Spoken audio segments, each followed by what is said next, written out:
मित्रों, 30 जून 2022 को जिस प्रकार आईटी डिपार्टमेंट ने एक बड़ी कार्रवाई की और जितने अचल और चल संपत्ति जब्त किया, ये मैं कह सकता हूँ कि ये घटना छत्तीसगढ़ महतारी को इस घटना से शर्मसार होना पड़ा।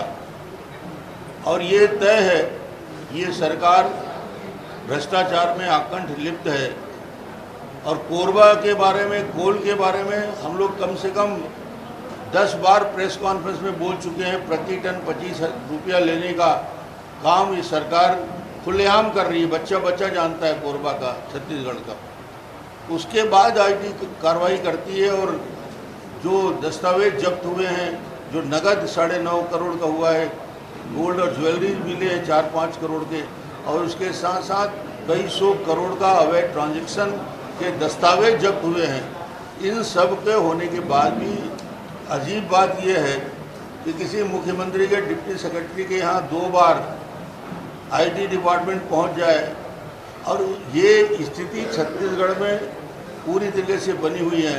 इसलिए मेरा भारतीय जनता पार्टी की तरफ से छत्तीसगढ़ की जनता की ओर से यही आग्रह मैं करना चाहता हूँ कि मुख्यमंत्री को अब अपने पद में बने रहने का नैतिक अधिकार नहीं बचा है। उन्हें तत्काल अपने पद से इस्तीफा देना चाहिए। इस जांच में सूर्यकांत तिवारी द्वारा कोरबा में एक कोल वाशरी खरीदने के 45 करोड़ के अघोषित कैश का भुगतान का भी प्रमाण मिला है। हाल ही में विधानसभा चुनाव हुए, उसमें कैश भुगतान के प्रमाण आईटी विभाग को मिले हैं। उत्तर प्रदेश का चुनाव हो, असम का चुनाव हो, खैरागढ़ का चुनाव हो, इतना व्यापक पैमाने में हम जब बोलते थे कि सोनिया गांधी का एटीएम है भूपेश बघेल, तो उस समय आप लोग इसको गंभीरता से नहीं लेते थे। अब तो एटीएम प्रमाणित हो गया। बीजेपी नहीं कह रही है भाई, आईटी डिपार्टमेंट कह रहा है कि वो दस्तावेज उनको मिले हैं कि छत्तीसगढ़ से पैसा, ये जो करोड़ों, कई हजार करोड़ जो कोयले में कमाई हो रही है, ये सारे हिंदुस्तान के चुनाव में जाता है। उसके रूट के बारे में भी जानकारी मिली है।